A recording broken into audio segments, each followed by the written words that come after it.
ওনার যে গুডেলটা অল বিশ্বে বা ওয়ার্ল্ডে আমরা মনে করি যে উনি ওনার ওই গুডেলটা নষ্ট করবে না।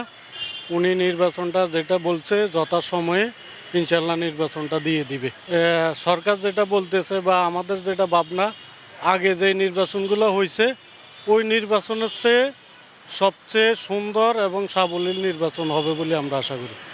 বা আমরা স্বতঃস্ফূর্ত গত 15-16 বছর 3টে নির্বাচনে আমরা ভোট দিতে পারি নাই, বা আমাদের জনগণের আমাদের একটা আশা প্রত্যাশা যে আমরা স্বতঃস্ফূর্তভাবে অংশগ্রহণ করব এবং আমাদের ভোটাধিকার প্রয়োগ করব আমরা ইনশাল্লাহ। বিভিন্ন জায়গা ব্যবসায়ীদের হয়রানি করে, আমরা চাই এটা স্বাভাবিক আকার হোক, যেই সরকারে গঠন করুক, এটা জামাত করুক, বিএনপি করুক বা আদার পার্টি এনসিপি যারাই আছে, আমরা মনে করি সবাই মিলি, যেহেতু এখন আর স্বৈরাচারের কোনো অংশ বিশেষ নাই আমাদের দেশে, সেই ক্ষেত্রে এই দেশটা যাতে ভালোভাবে সুন্দরভাবে আমরা গত 54 বছর 55 বছর আমাদের দেশ স্বাধীন হয়েছে, অথচ আমরা আমাদের পাশের দেশ মালয়েশিয়া বা সিঙ্গাপুর বা আদারওয়াইজ যে দেশগুলো দেখেন আমরা কিন্তু সর্বনিম্নে আছি।